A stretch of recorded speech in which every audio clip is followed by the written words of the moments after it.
नमस्कार, मंडल news bulletin में आपका स्वागत है। आइए पेश करते हैं आज के कुछ प्रमुख व मुख्य समाचार। अब तक यदि आपने मंडल न्यूज के इस चैनल को लाइक व सब्सक्राइब नहीं किया है तो जल्द से जल्द इस चैनल को लाइक व सब्सक्राइब जरूर कर दें।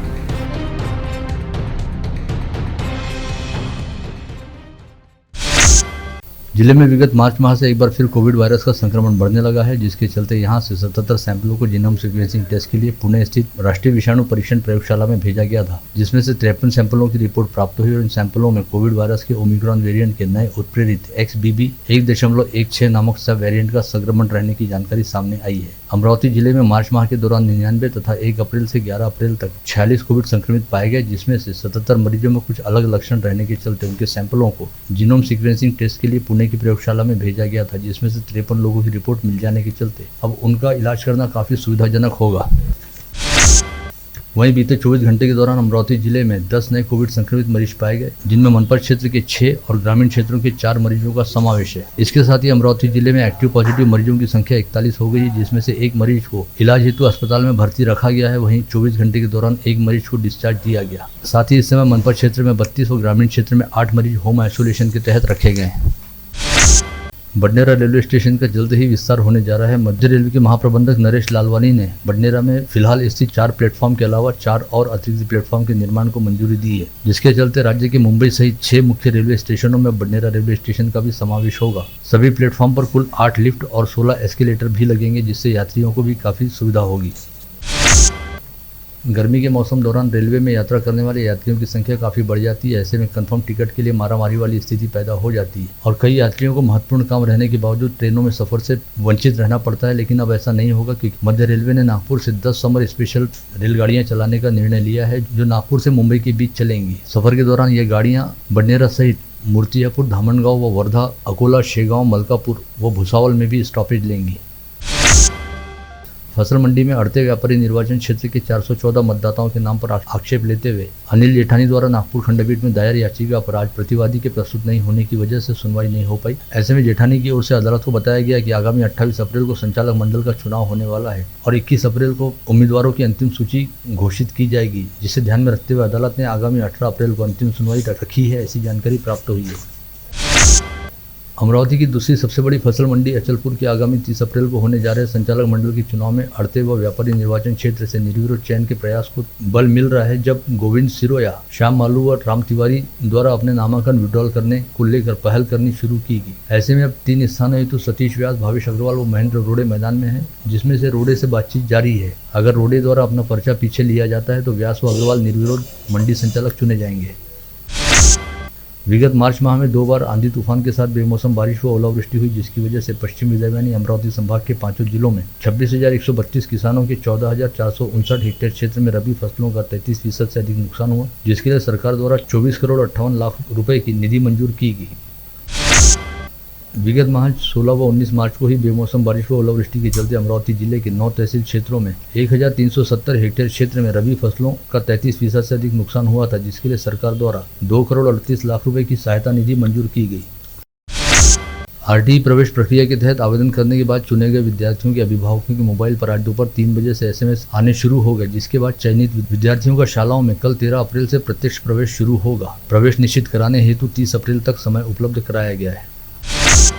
प्रजापिता ब्रह्म कुमारी ईश्वरी विश्वविद्यालय की अमरावती केंद्र जिला संचालिका BK सीता दीदी द्वारा आज यहां बुलाई गई पत्रवार्ता में बताया गया कि ब्रह्म कुमारी के अंतर्राष्ट्रीय मुख्यालय की सह प्रमुख व ब्रह्म कुमारी यूरोप की निदेशिका राजयोगिनी जयंती दीदी का आगामी 14 अप्रैल को पहली बार अमरावती में आगमन हो रहा है और वे 16 अप्रैल तक अमरावती में रहेंगी, जिसके चलते प्रजापिता ब्रह्म कुमारी ईश्वरी विश्वविद्यालय के जिला केंद्र द्वारा 3 दिनों तक सांस्कृतिक भवन में विविध आध्यात्मिक उत्थान व समाज प्रबोधक कार्यक्रमों का आयोजन किया गया है। यह कार्यक्रम सभी अमरावती वासियों के लिए निःशुल्क तौर पर खुले रहेंगे, जिनका सभी ने लाभ लेना चाहिए।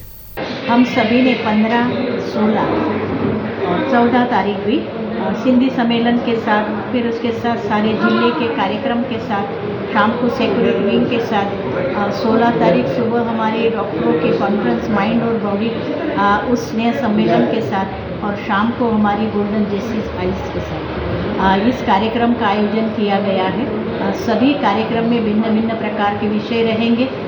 जो जिस फैकल्टी के आज आप सभी अमरावती निवासी और अमरावती जिले के जो भी भाई बहन हैं, आप सबको निमंत्रण है, आकर इस कार्यक्रम का पूरा लाभ लें।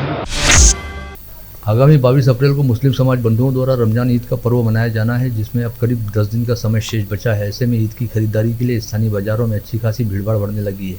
ईद के पर्व पर रंग बिरंगी फेनी व सेवई का बड़े पैमाने पर उपयोग होता है, जिसके चलते बाजार में जगह जगह पर फेनी व सेवई की दुकानें सज गई हैं, जहां पर फेनी व सेवई खरीदने के लिए ग्राहकों की अच्छी खासी मौजूदगी देखी जा रही है। इस समय चल रहे रमजान माह व आगामी रमजान ईद के मद्देनजर हर वर्ष की तरह स्थानीय जवाहर गेट से टांगा पड़ाव की ओर जाने वाली सड़क पर मीना बाजार लगाया जाएगा। 15 अप्रैल से 22 अप्रैल तक चलने वाले इस मीना बाजार के मद्देनजर इस सड़क पर दोनों ओर का यातायात 15 अप्रैल की सुबह 6 बजे से 22 अप्रैल की रात 12 बजे तक प्रतिबंधित किया गया है, जिसे लेकर शहर पुलिस आयुक्तालय द्वारा एक अधिसूचना जारी की गई है। इसके साथ ही शहर पुलिस आयुक्तालय की ओर से यातायात विभाग द्वारा जारी प्रेस विज्ञप्ति में बताया गया है कि आगामी 14 अप्रैल को स्थानीय इरविन चौराहे पर डॉक्टर बाबा साहब अम्बेडकर जयंती कार्यक्रम के मद्देनजर सुबह 5 से रात 12 बजे तक इरविन चौक की ओर जाने वाले शहर के सभी रास्तों को हर तरह की आवाजाही के लिए बंद रखा जाएगा। आगामी त्योहारों को देखते हुए जिले के ग्रामीण क्षेत्रों में शांति व व्यवस्था बनी रहे, इस बात का ध्यान रखते हुए महाराष्ट्र पुलिस कानून की धारा 37(1) व 37(3) के तहत प्रतिबंधात्मक आदेश जारी किए गए। 23 अप्रैल की मध्यरात्रि तक यह आदेश लागू रहेगा। ऐसी जानकारी जिला पुलिस अधीक्षक अविनाश बारगल की सूचना पर अपर जिलाधिकारी घोड़के द्वारा आदेश जारी करते हुए दी गई है। परम पूज्य खरतरगच्छ आचार्य श्री जिन पीयूष सागर सुरेश्वर जी महाराज की आज सवेरे चिरुड़ी से अमरावती मंगल अगवानी हुई। वडाली नाके के पास श्वेतांबर जैन समाज की ओर से महाराज जी का स्नेहिल स्वागत किया गया, जिसके उपरांत गाजे बाजे के साथ आचार्य श्री कृष्ण पेठ स्थित देवराज बोथरा परिवार के निवास स्थान देव निवास पर पहुंचे।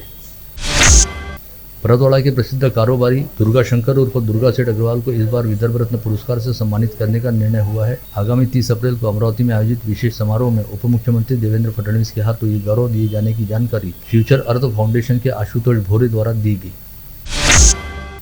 बूटी प्लॉट स्थित गुरुद्वारा श्री गुरु सिंह सभा में आज से 14 अप्रैल तक वैशाखी का कार्यक्रम आयोजित किया गया है। आज सुबह 8:30 बजे हुजूरी जत्था के भाई भूपेंद्र सिंह के कीर्तन के बाद श्री अखंड पाठ साहिब जी का आरंभ हुआ, जिसके बाद दिल्ली से पधारे भाई सतविंदर सिंह जी ने अपनी अमृत वाणी में कीर्तन से साथ संगत को निहाल किया।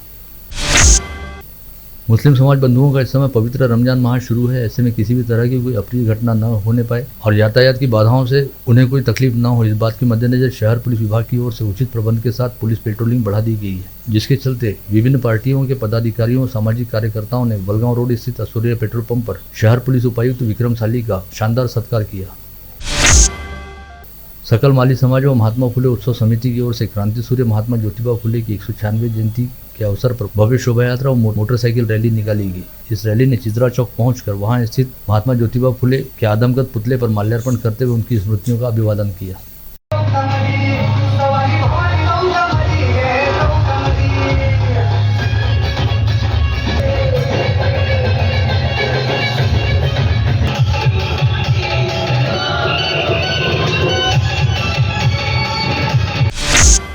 बेमौसम बारिश के बाद सोमवार से अचानक तापमान में एक बार फिर बढ़ोतरी देखी जा रही है। मौसम विशेषज्ञों के मुताबिक परसों 14 अप्रैल को कुछ स्थानों पर हल्की से मध्यम बारिश होने की संभावना है। वहीं कल 13 अप्रैल को मौसम सूखा रहेगा और अधिकतम तापमान 39 से 40 डिग्री के आसपास रहने की संभावना जताई गई है। शहर के सिपना अभियांत्रिकी महाविद्यालय में तृतीय वर्ष में पढ़ने वाला यश शादी नामक छात्र फुटबॉल में राज्य व राष्ट्रीय स्तर की स्पर्धाओं में अच्छे खेल का प्रदर्शन कर अपने कॉलेज सहित समूचे जिले का नाम रोशन कर रहा है। इस छात्र ने नांदेड़ में हुई राज्य स्तरीय फुटबॉल स्पर्धा में टीम की ओर से अच्छा प्रदर्शन किया और उसकी टीम उपविजेता रही। अपनी टीम के साथ अमरावती पहुंचने के बाद यश शादी ने मंडल न्यूज के साथ साक्षात्कार में बताया कि वह भारतीय फुटबॉल टीम में खेलना चाहता है। शिक्षक महासंघ के संस्थापक अध्यक्ष शेखर भोयर ने नागपुर के रवि भवन में घटित रिश्वत कांड से अपना किसी भी प्रकार का कोई संबंध नहीं होने का खुलासा किया है। इस बारे में जारी प्रेस बयान में शेखर भोयर ने कहा कि उनके राजनीतिक विरोधियों ने षड्यंत्र के तहत गुमराह करने वाली जानकारी फैला दी ताकि उनकी बदनामी की जा सके। विगत वर्ष 30 अक्टूबर 2022 को प्रभात चौक स्थित राजेंद्र लॉज की 3 मंजिला इमारत ढह गई थी और निचली मंजिल पर काम कर रहे 5 लोगों की मलबे के नीचे दबकर दर्दनाक मौत हो गई थी। इस मामले में नामजद किए गए मनपा के उप अभियंता सुहास चौहान और शाखा अभियंता अजय विंचुरकर ने अपने खिलाफ दर्ज एफआईआर को रद्द करने के लिए हाईकोर्ट में याचिका दायर की, जिस पर कल 11 अप्रैल को सुनवाई होनी थी। लेकिन इस सुनवाई के समय मृतक रविंद्र परमार की पत्नी शिल्पी परमार ने हाईकोर्ट में खुद पेश होकर अपना पक्ष रखने की अनुमति मांगी और दोनों अभियंताओं की याचिका पर अपनी आपत्ति दर्ज कराई। ऐसे में हाईकोर्ट ने शिल्पी परमार का मौखिक पक्ष सुनने के बाद उन्हें इस मामले में आगामी 3 मई को लिखित तौर पर अपना पक्ष रखने हेतु कहा है। ऐसे में इस मामले में अब अगली सुनवाई 3 मई को होगी और उस समय मृतक रविंद्र परमार की पत्नी शिल्पी परमार भी एक पक्ष के तौर पर अपनी भूमिका रखेंगी। मल्टी यूटिलिटी मामले में हुई अनियमितता मामले में अग्निशमन विभाग के तत्कालीन प्रभारी अधीक्षक भरत सिंह चौहान पर मनपा आयुक्त ने दंडात्मक कार्रवाई करते हुए 1 मार्च 2023 से 28 फरवरी 2025 तक 2 साल के वेतन में 10% कटौती की है। साथ ही उनका लीडिंग फायरमैन के पद से फायरमैन पद पर डिमोशन कर दिया है। मनपा के अग्निशमन विभाग में वर्ष 2017 से 2019 की कालावधि के दौरान भरत सिंह चौहान को अग्निशमन विभाग का प्रभारी अधीक्षक पद सौंपा गया था। इस दौरान उन्होंने मल्टी यूटिलिटी रेस्क्यू वैन के नियमों को नजरअंदाज करते हुए 17 दिसंबर 2017 को वाहन खरीदी की थी और वाहन की एक दिन की खरीदी के बाद 19 दिसंबर 2017 को नगद स्वरूप में बिल प्रदान किया था। यह मामला चर्चा में आने के बाद काफी गूंजा था, जिसकी जांच रिपोर्ट प्राप्त होने पर मनपा आयुक्त प्रवीण आष्टीकर ने दंडात्मक कार्रवाई की। विगत दिनों अमरावती जिले के मार्डी में रहने वाले एक तथाकथित बाबा ने गर्म तवे पर बैठने का कथित तौर पर चमत्कार किया था, जिसका वीडियो सोशल मीडिया पर जमकर वायरल हुआ था। ऐसे में उस चमत्कार की असलियत को उजागर करने के लिए सप्तखंजरी वादा को कीर्तन कर सत्यपाल महाराज ने खुद तेज आंच वाली आग पर रखे गए गर्म तवे पर बैठने का प्रात्यक्षिक कर दिखाया। साथ ही इससे संबंधित वीडियो सोशल मीडिया पर वायरल करते हुए कहा कि इसमें कोई दैवीय शक्ति या चमत्कार वाला मामला नहीं है, बल्कि यह उस भोंदू बाबा की हाथ चालाकी है जिसके झांसे में नहीं आना चाहिए।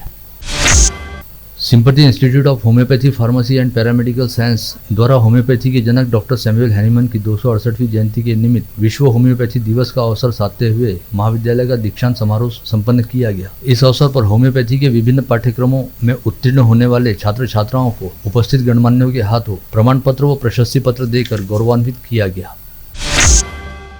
शहर पुलिस आयुक्त नवीन चंद्र रेड्डी के विशेष पथक ने गुप्त सूचना के आधार पर कार्रवाई करते हुए साईनगर परिसर में यशवंत लॉन के पास हर्षद जायसवाल नामक 29 वर्षीय आरोपी को आईपीएल क्रिकेट सट्टा के मामले में गिरफ्तार किया है। पता चला है कि हर्षद जायसवाल लोगों को मोबाइल फोन के लिए ऑनलाइन सट्टे की लिंक दे रहा था और पैसों की हार जीत का खेल खेल रहा था। यानी एक तरह से हर्षद जायसवाल के मोबाइल में ऑनलाइन सट्टे की मास्टर आईडी थी। इस बारे में पूछताछ करने पर हर्षद जायसवाल ने बताया कि उसे छांगानी नगर परिसर में रहने वाले योगेश साबू ने मोबाइल पर एक ऑनलाइन बेटिंग ऐप डाउनलोड करके दिया था, जिसके जरिए वो योगेश साबू की भागीदारी में ऑनलाइन सट्टे का व्यवसाय करते हुए लोगों को सट्टा खेलने के लिए लिंक उपलब्ध कराया करता था। हर्षद जायसवाल को अपनी हिरासत में लेने के साथ ही सीपी रेड्डी के विशेष पथक ने योगेश साबू की खोजबीन करनी शुरू कर दी है। पता चला है कि इस समय योगेश साबू गोवा में कहीं पर छुपा हुआ है।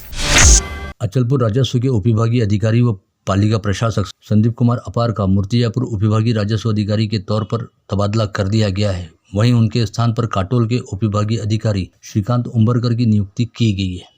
राजस्व एवं वन विभाग के सर्वसाधारण तबादला अंतर्गत उपजिलाधीश संवर्ग के अधिकारियों की पदस्थापना के आदेश 11 अप्रैल को जारी किए गए हैं, जिसके तहत अचलपुर से संदीप अपार का तबादला मूर्तिजापुर किया गया। वहीं श्रीकांत उम्बरकर की नियुक्ति संदीप अपार के स्थान पर की गई है। शहर के एक निजी इंजीनियरिंग कॉलेज में पढ़ने वाले 22 वर्षीय छात्र द्वारा फांसी का फंदा लगाकर आत्महत्या कर लिए जाने का मामला सामने आया है। मृतक छात्र का नाम अनुराग तिखिले बताया गया है, जो मूलतः चांदूर बाजार का निवासी है और पढ़ाई करने के लिए कठोरा शेगांव नाका परिसर की हरिओम कॉलोनी में किराए का कमरा लेकर रहा करता था। अपने इसी किराए के कमरे में अनुराग तिखिले ने आज दोपहर फांसी का फंदा लगाकर आत्महत्या कर ली। गाड़गनगर पुलिस मामले की जाँच कर रही है। मृतक के पास से एक मोबाइल व सुसाइड नोट बरामद हुआ है। हालांकि सुसाइड नोट में आत्महत्या की वजह को लेकर कुछ भी नहीं लिखा हुआ है।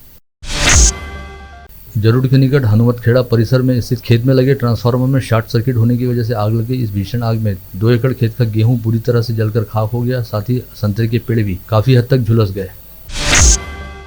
सिराजगांव में खेत के बंटवारे को लेकर 2 भाइयों के बीच जमकर हाथापाई हुई। एक दूसरे की शिकायत पर पुलिस ने दोनों ही भाइयों के खिलाफ अपराध दर्ज किया। अंजनगांव सूजी तहसील के लखाड़ गांव में सोमवार के दिन मामूली बात को लेकर 2 समूहों के बीच जमकर मारपीट हुई। इस हिंसा मामले में पुलिस ने अब तक 15 आरोपियों को गिरफ्तार किया है। वहीं अन्य आरोपियों को गिरफ्तार करने की प्रक्रिया जारी है। इस हमले में एक व्यक्ति मामूली रूप से घायल हुआ था। बडनेरा पुलिस थाना क्षेत्र के मलकापुर गांव के पास नीलेश डगवाड़े पर बाल्या देशमुख व उसके 5 साथियों ने फाइटर से हमला कर उसे गंभीर रूप से घायल कर दिया। पुलिस ने सभी 6 आरोपियों के खिलाफ अपराध दर्ज करते हुए उनकी तलाश शुरू की। कोल्हापुरी गेट पुलिस थाना क्षेत्र के आनंद नगर में रिमेश पारवे अपने रिश्तेदार को अस्पताल से लेकर आया और ऑटो खड़ा करते समय वहां रहने वाला राजेश वानखड़े शराब पीकर हुज्जतबाजी करने लगा। साथ ही उसने अपने पास से चाकू निकालकर रिमेश के गर्दन पर चाकू मारकर घायल कर दिया। वलगांव पुलिस थाना क्षेत्र के वायगांव फाटा परिसर स्थित 4 दुकानों में अज्ञात चोरों ने एक ही रात के दौरान चोरी की। सुबह मामला उजागर होने के बाद दुकानदारों द्वारा दी गई शिकायत के आधार पर वलगांव पुलिस ने अज्ञात चोर के खिलाफ अपराध दर्ज कर उसकी तलाश शुरू की। राजापेट पुलिस थाना क्षेत्र के मच्छरगंधा कॉलोनी में रहने वाले मनीष पांडे द्वारा दी गई शिकायत के मुताबिक उनके रिश्तेदार द्वारा घर की अलमारी में रखा 30,000 रुपये मूल्य का 25 ग्राम सोने का मंगलसूत्र दिखाई नहीं दिया, जिसे किसी अज्ञात चोर ने चुरा लिया है। घर के पास नाली की साफ सफाई करने आए व्यक्ति ने एक विवाहित महिला को कभी साफ सफाई का कोई काम पड़ने पर फोन करने के लिए अपना नंबर दिया था, जिसके बाद विवाहित महिला के सामने अपने साथ विवाह करने का प्रस्ताव रखा और नहीं मानने पर जान से मारने की धमकी देते हुए समाज में बदनाम करने की धमकी दी। महिला की शिकायत पर बडनेरा पुलिस ने इंदिरा नगर में रहने वाले सुरेश ताटे के खिलाफ अपराध दर्ज कर कार्रवाई शुरू की। पथरोड पुलिस थाना क्षेत्र में परतवाड़ा से अंजनगांव मुख्य मार्ग स्थित वाल्मीकिपुर में हार्डवेयर के व्यापारी की मोटरसाइकिल को अज्ञात वाहन ने जोरदार टक्कर मारी। इस हादसे में वामन अरवाड़ नामक हार्डवेयर व्यापारी की मौके पर मौत हो गई। वाशिम अपराध शाखा पुलिस के दल ने अनसिंग बस स्टैंड चौक और माली वेताल में 2 जगह छापे मारकर IPL क्रिकेट मैच के दौरान मोबाइल पर सट्टा लगा रहे 2 सट्टाबाजों को गिरफ्तार किया। मामले की जांच चल रही है। आप देख रहे थे मंडल न्यूज बुलेटिन। हमारे चैनल को लाइक करें, शेयर करें और हाँ, सब्सक्राइब करना ना भूलें। कल होगी आपसे फिर मुलाकात, तब तक के लिए धन्यवाद।